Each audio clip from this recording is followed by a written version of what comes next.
या देवी सर्वभूतेषु विद्यारूपेण संस्था नमस्तस्यै नमस्तस्यै नमस्तस्यै नमो नमः।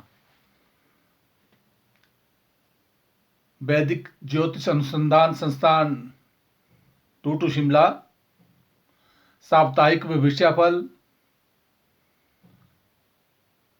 15 मार्च से 21 मार्च 2021 तक द्वादश भाव में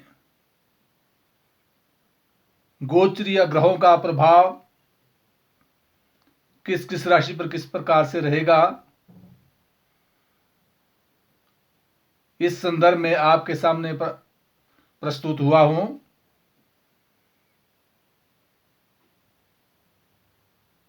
मेष राशि पर सप्ताह भर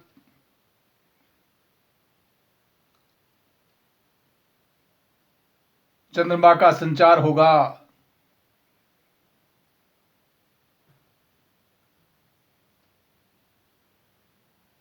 जो अभी मीन राशि पर है।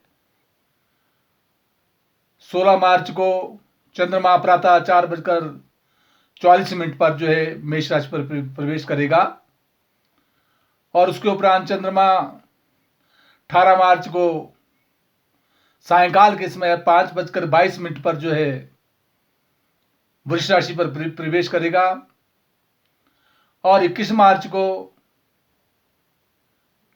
प्रातः 6:09 पर जो है मिथुन राशि पर प्रवेश करेगा।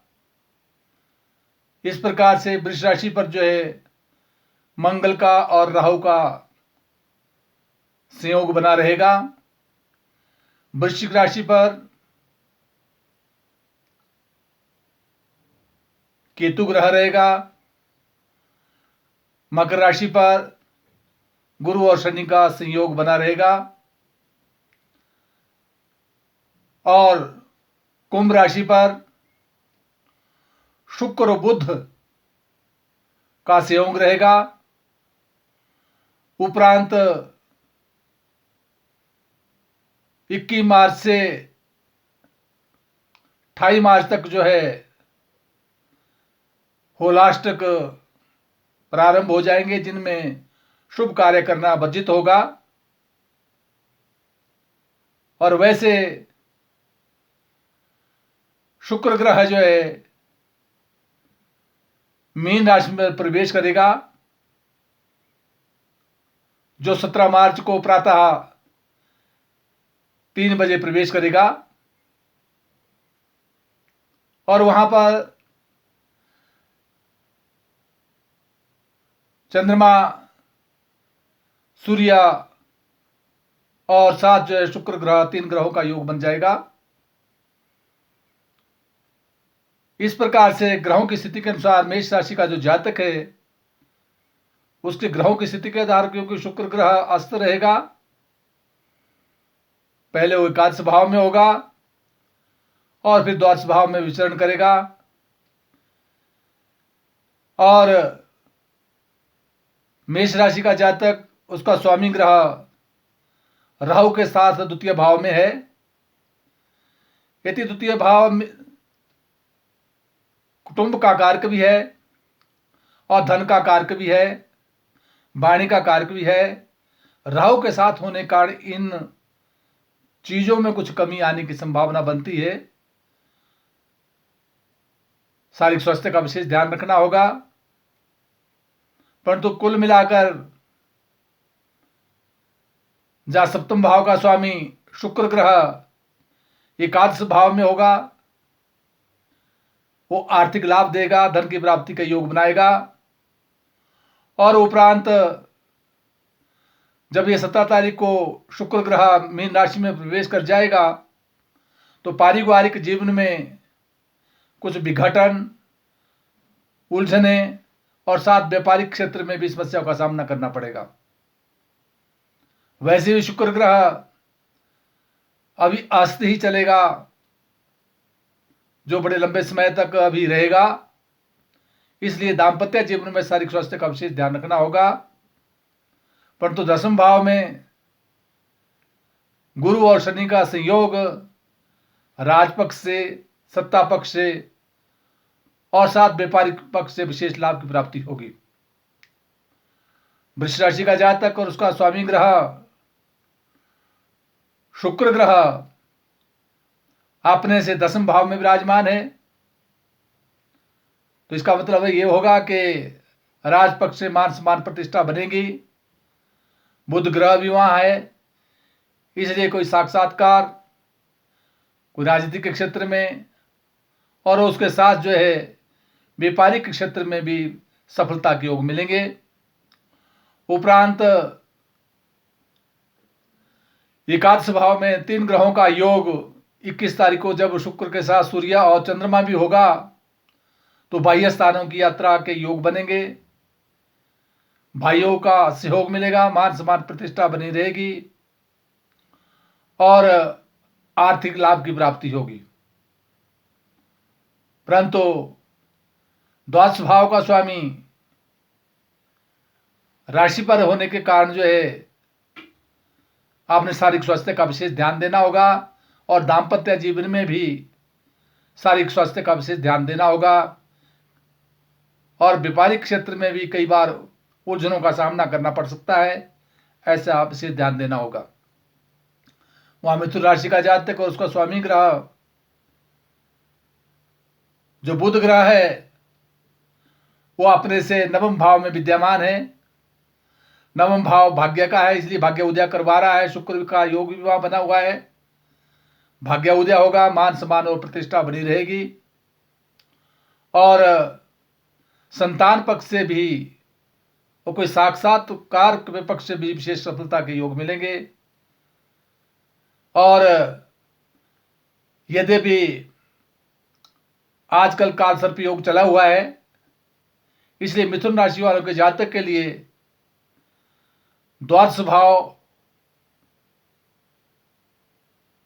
में काल सर्प योग होने के कारण जो है मंगल राहु वहां विद्यमान है और अपने से षष्ठ भाव में केतु है, इसलिए शारीरिक स्वास्थ्य का विशेष ध्यान देना होगा। वहां दाम्पत्य जीवन का देने वाला जो ग्रह है वो गुरु ग्रह अपने से अष्टम भाव में है और वहां शनि भी है।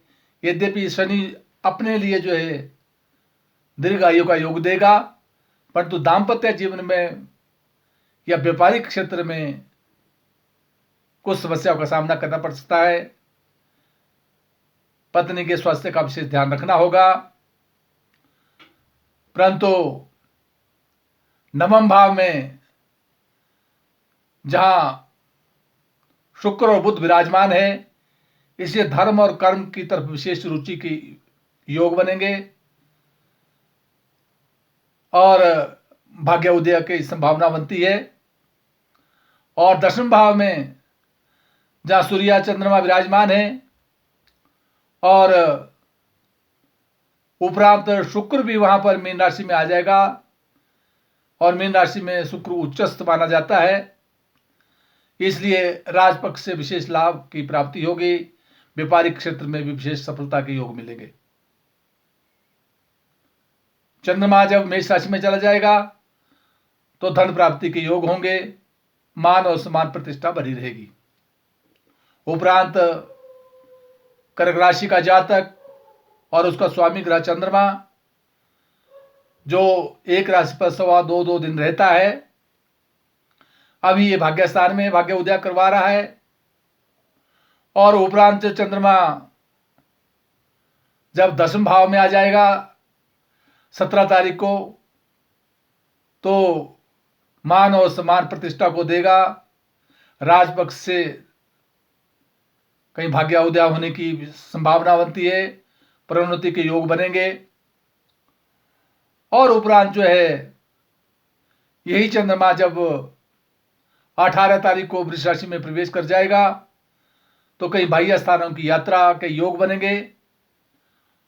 परंतु एकादश भाव में काल सर्प योग होने के कारण जो है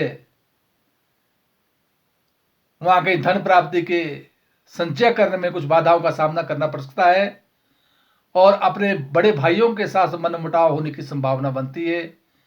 कहीं बंटवारा भाइयों में होने की संभावना भी बनती है। ऐसा विशेष ध्यान देना होगा।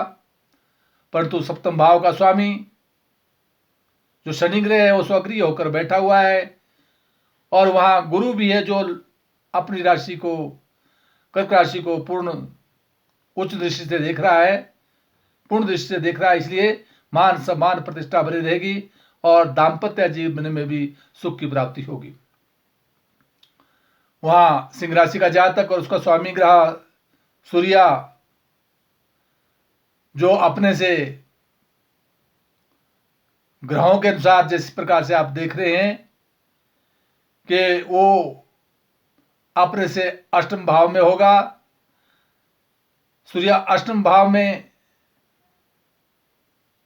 17 तारीख को प्रवेश कर जाएगा। शुक्र अष्टम भाव में 17 तारीख को प्रवेश कर जाएगा और सूर्य स्वयं भी अष्टम भाव में विराजमान है। इसलिए इस महीने में शारीरिक स्वास्थ्य का विशेष ध्यान रखना होगा। गाड़ियों में सावधानी से चलना होगा, चोट आदि से बचना होगा। और उसके साथ ही जहां द्वादश भाव का स्वामी भी अपने से अष्टम भाव में है, इसलिए शारीरिक स्वास्थ्य का विशेष रूप से ध्यान रखना होगा। सूर्य मंत्र का जाप, सूर्य स्तोत्र का जाप करते रहना हितकारक होगा। उसमें सूर्य मंत्र का जाप ओम राम ह्रीम रोम स सूर्याय नमः इसको करते रहे तो शारीरिक स्वास्थ्य का लाभ मिलेगा। वहां जहां अपने से दशम भाव में मंगल और राहु का योग बना है और काल सर्प योग भी बना हुआ है वहां पर, इसलिए राजपक्ष से, सत्ता पक्ष से भी कुछ उलझनों का सामना करना पड़ सकता है। विशेष ध्यान देना होगा। और ताम्र पात्र में सूर्य को जो जल चढ़ाते रहना हितकारक होगा।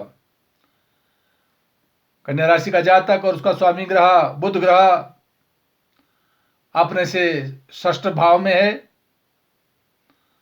यद्यपि मित्र क्षेत्रीय है और वहां शुक्र का भी योग बना है, इसलिए शारीरिक स्वास्थ्य का विशेष ध्यान रखना होगा।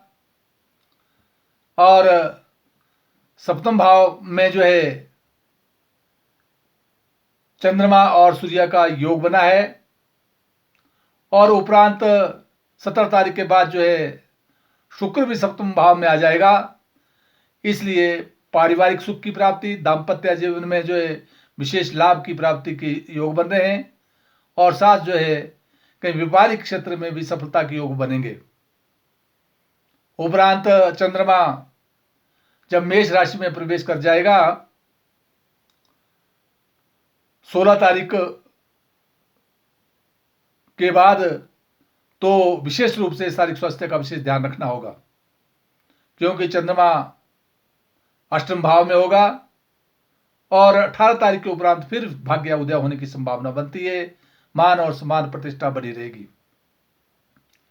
वहां नवम भाव में काल सर्प योग बना हुआ है, इसलिए भाग्य उदय होने में कुछ कठिनाइयों का सामना करना पड़ सकता है।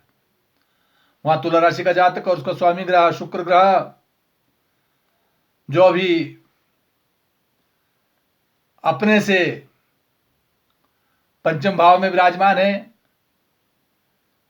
बौद्धिक विकास करवाएगा, साक्षात्कार में सफलता देगा, संतान पक्ष से मान सम्मान और प्रतिष्ठा बनी रहेगी। उपरांत यही शुक्र जो है षष्ठ भाव में चला जाएगा और षष्ठ भाव में उच्चस्थ भी होगा, परंतु सूर्य, चंद्रमा और शुक्र के संयोग से कदापि शत्रुओं से विशेष सावधानी रखनी होगी। और जब ये चंद्रमा मेष राशि में प्रवेश कर जाएगा तो सप्तम भाव जो है पत्नी का है, इसलिए पारिवारिक जीवन में सुख की प्राप्ति होती रहेगी, मान और सम्मान प्रतिष्ठा बढ़ेगी। 10वें भाव के लिए जहां शनि और बृहस्पति देख रहे हैं, शनि शत्रु दृष्टि से देख रहा है, बृहस्पति उच्च दृष्टि से देख रहा है, फिर भी मिला जुला प्रभाव होगा। व्यापारिक क्षेत्र में लाभ मिलेगा और नौकरी में भी सफलता के योग मिलेंगे। वृश्चिक राशि का जातक और उसका स्वामी ग्रह मंगल अपने से 7वें भाव में राहु के साथ विद्यमान है, इसलिए वृश्चिक राशि वालों के लिए और वृश्चिक राशि वाले जातक के लिए, दोनों के लिए दाम्पत्य जीवन में जो है कुछ उलझनों का सामना करना पड़ सकता है। शारीरिक स्वास्थ्य का विशेष ध्यान रखना होगा। काल सर्प योग बना है, कहीं प्रतिशोध की भावना से बचना होगा और व्यापारिक क्षेत्र में भी कहीं हानि के योग बनते हैं, विशेष ध्यान देना होगा। वहां 3रे भाव में जहां गुरु का शनि का योग बना है, अपने भाइयों का सहयोग मिलेगा और साथ जो है कहीं बाह्य स्थान की यात्राओं के योग भी बन सकते हैं, जिसमें सफलता मिलेगी। और वहां 4थे स्थान में शुक्र और बुध का जो संयोग है अपने मित्र घर में हुआ है, इसलिए जमीन जायदाद प्रॉपर्टी का विशेष लाभ की प्राप्ति होगी। और वहां पर जब 5वें भाव में चंद्रमा और सूर्य विराजमान है, इसलिए बौद्धिक विकास देता है, संतान पक्ष से भी सुख की प्राप्ति करवाता है, परंतु दाम्पत्य जीवन में ही विशेष ध्यान रखना होगा। धनु राशि का जातक और उसका स्वामी ग्रह गुरु ग्रह 2य भाव में विराजमान है और साथ शनि भी है, इसलिए अपने वाणी के द्वारा कहीं मान और सम्मान और प्रतिष्ठा बनी रहेगी। पारिवारिक और कुटुंब का सुख मिलेगा। वहां 7वें भाव का स्वामी जो बुध है वो अपने 3य भाव में विराजमान है, इसलिए दाम्पत्य जीवन से सुख की प्राप्ति होगी, मान और सम्मान प्रतिष्ठा बनी रहेगी। और उसके साथ ही 4थे भाव में जहां चंद्रमा और सूर्य का योग बना है और उपरांत जब शुक्र 17 तारीख को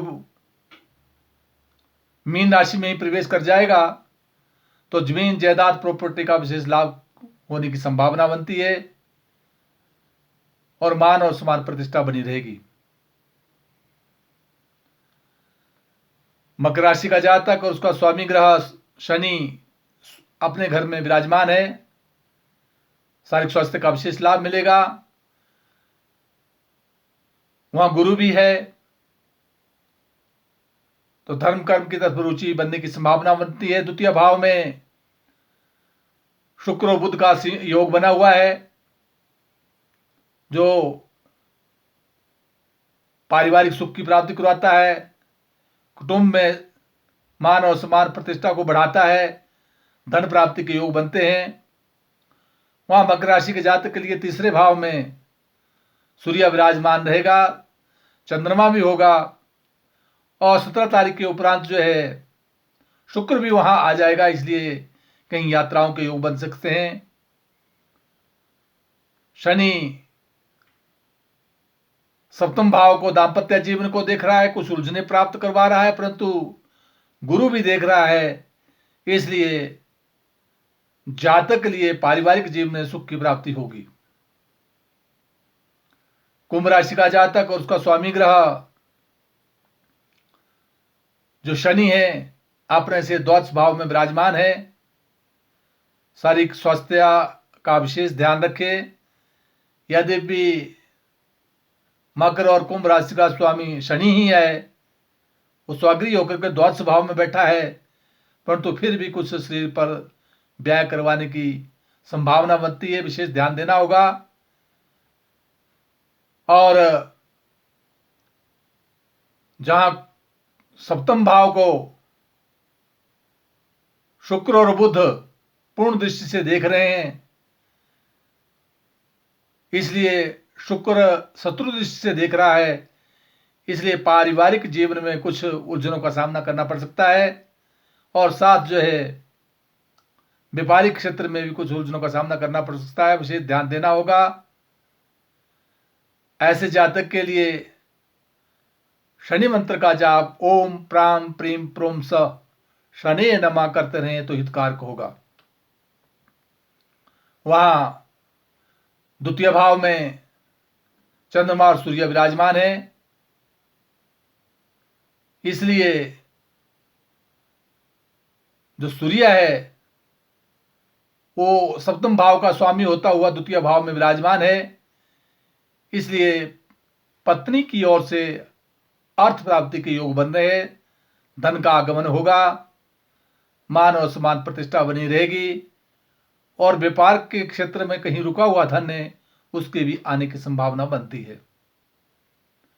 परंतु चतुर्थ स्थान में काल सर्प योग बना हुआ है, कई बार जमीन जायदाद प्रॉपर्टी और साथ जो है वाहन के क्षेत्र में कुछ उलझनों का सामना करना पड़ सकता है, विशेष ध्यान देना होगा।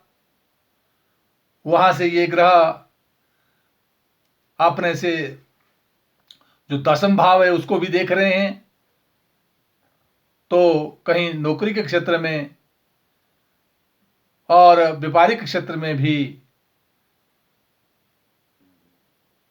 सोच समझ कर जो है आगे बढ़ना होगा, वाद विवाद से बचना होगा। वहां मीन राशि का जातक और उसका स्वामी ग्रह गुरु अपने से एकादश भाव में विराजमान है, इसलिए वहां शनि भी है, इसलिए धन प्राप्ति के योग बन रहे हैं। अपने बड़े भाइयों के सहयोग से कुछ रुके हुए कार्यों में जो है आगे बढ़ने में सफलता मिलेगी। परंतु द्वादश भाव में शुक्र और बुध का होना कहीं व्यय की अधिकता भी कराता है, कि शान शौकत में जो है धन व्यय होने की संभावना बनती है। उपरांत जो है 17 तारीख को प्रातः 3 बजे चंद्रमा के साथ जो है शुक्र ग्रह भी विद्यमान होगा, तो इसलिए मान और सम्मान प्रतिष्ठा बढ़ेगी, धन प्राप्ति के योग भी बनेंगे। वहां मीन राशि के जातक के लिए जब 3 ग्रहों का संयोग मीन राशि पर हो जाएगा और वो पूर्ण दृष्टि से सप्तम भाव को देखेंगे, तो दाम्पत्य जीवन में भी सुख की प्राप्ति होगी, मान और सम्मान प्रतिष्ठा बनी रहेगी। कुल मिलाकर इस सप्ताह लगभग 21 तारीख तक जो है काल सर्प योग बना रहेगा। उपरांत 21 मार्च को जब चंद्रमा प्रातः 6:09 पर प्रातः मिथुन राशि में प्रवेश कर जाएगा, उसके उपरांत जो है काल सर्प योग खत्म हो जाएगा। और जिन जिन भावों में काल सर्प योग बन रहा है उन जातकों के लिए चांदी का नाग जोड़ा बनाकर जो है सोमवार के दिन जो है शिव मंदिर में समर्पित किया जाए तो सर्व सुख को देने वाला होगा। जय हिमाचल, जय भारत।